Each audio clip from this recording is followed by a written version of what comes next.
with your positioning, and you can go left and right with your positioning to find a more differentiated approach. And then the fifth thing is the way you can differentiate yourself is with credibility.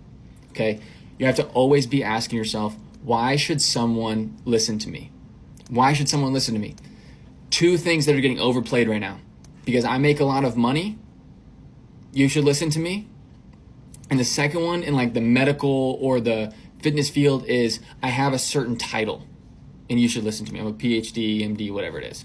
Those two things are getting overplayed over and over and over again. Instead, people are becoming way, way, way more willing to listen to someone with a unique experience, a unique story, a unique take, a unique angle, a unique skill set, right? So ask yourself, how can I stand out?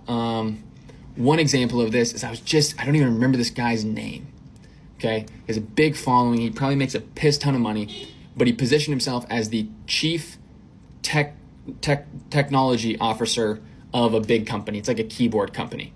And so because he was a CTO of a big company, people listen, not because he makes $100,000 a month doing coaching or whatever it is, okay? I've counter-positioned like this as well. You shouldn't listen to me because I make a bunch of money or not. I don't even make that much money, but because of the money thing, but because of some of the people I've worked with and because of how I think about content on a more analytical level. Okay, so those are the 5 things. Number 1, brand pillars. Number 2, the format. Number 3, your positioning in your niche. Number 4 is your delivery. I'm getting things mixed around a little bit. And number 5 is your credibility. You need to think about differentiating yourself in all of those, counter-positioning in all of those, and you will win and win big in the content world. How often should you post content? There is not an easy answer to this. Depends on where you're at. Anybody who says don't post daily is wrong. Anybody who says always post as much as possible is also wrong. It depends on where you're at in your creator journey. Okay, if you are a beginner, I'm talking like you've not spent any time trying to learn the skill of content. You need to post less and have more effort into making better videos. Okay, at some point in that journey, you're going to reach a point where you understand content a little bit, okay? It's probably gonna be around like the 25 to 45 intentional views. You're gonna start realizing hooks. Maybe you've listened to some podcasts, maybe you joined a coaching program, maybe you've analyzed some creators. It's gonna start becoming a little bit into your DNA and you can make quality videos a little bit quicker. Now we need to stretch the accordion, okay? This is accordion method. I've gotten this from Caleb Ralston. He is Alex Hormozi's creative director, Gary Vaynerchuk's creative director.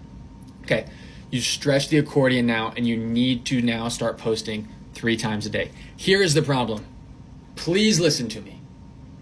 For the love of God, please listen to me. Because everyone who I've done this with and I've worked with, they freak out in this moment.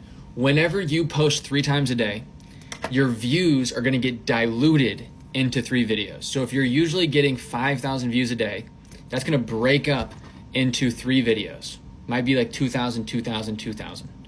But what is going to happen is you're gonna panic. You're like, oh my gosh, my videos are getting less views. But if you go into your week over week or month over month views, I swear to you, your channel is growing. And that is what matters. That is what matters, okay? So, yes, your views are gonna go down per video just a little bit, but your channel is gonna be growing, and that is a good thing. If you're worried about the aesthetic of numbers on your profile because you're not getting 10,000 views anymore, guess what? Get over it, okay? Because your channel is not gonna grow that fast if you're just posting 1 time a day once you learn. Okay, now, you run this playbook as long as you can.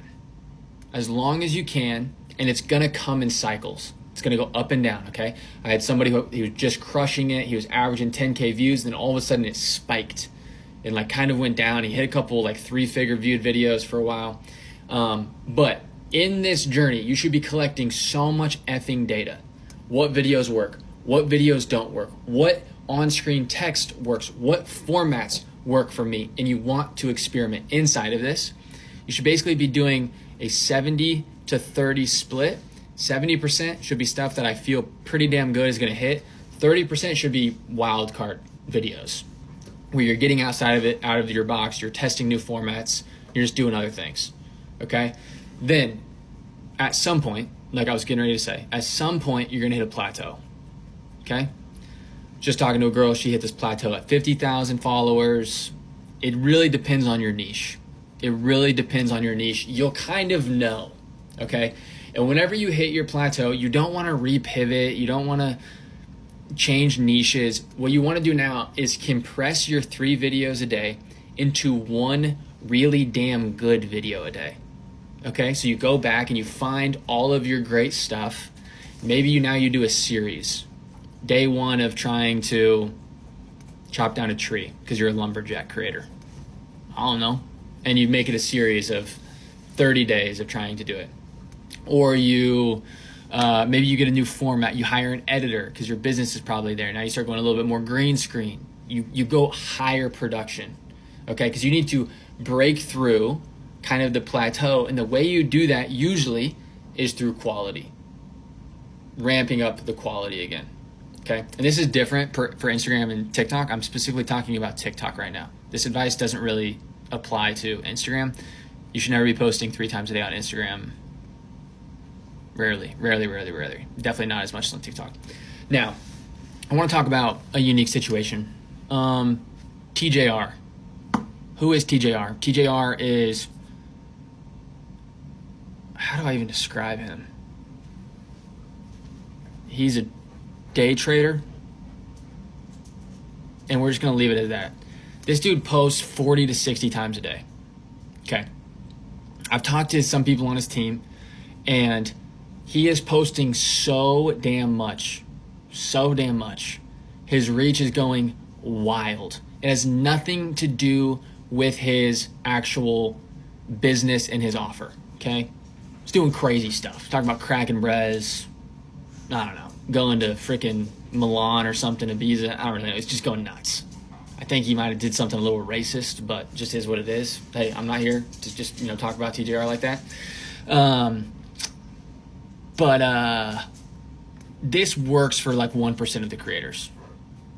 Once you've transcended, and he has a long form channel, once you've transcended your niche and you have a long form channel, you can go nuts, and then you can funnel people over to your long form. And because his overall reach is going higher, he moves over and moves the people over to long form. And now his long form is growing and he's converting off of that. It's a rare occasion. You should not do this until you have cracked your niche. You have capped your niche out, okay? Jordan Welch was talking about this. Jordan Welch is an entrepreneur online, probably makes $1 million